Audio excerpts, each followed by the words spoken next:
யாருக்கு கடன் கிடைக்கும்? இப்ப நெறைய பேர் தனக்கு வீடு கட்டணும், இல்ல ஒரு வாகனம் வாங்கணும்.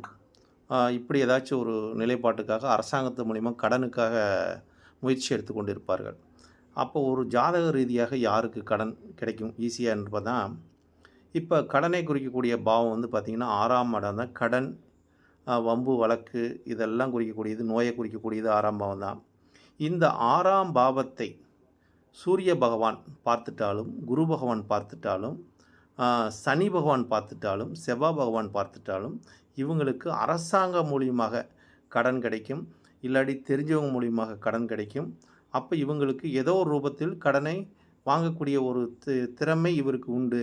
அதேமாரி அந்த கடனை வாங்குனாலும் இவங்க கட்டக்கூடிய ஒரு நிலைப்பாடும் இந்த ஜாதகத்துக்கு குடுத்துவிடும் நண்பர்களே.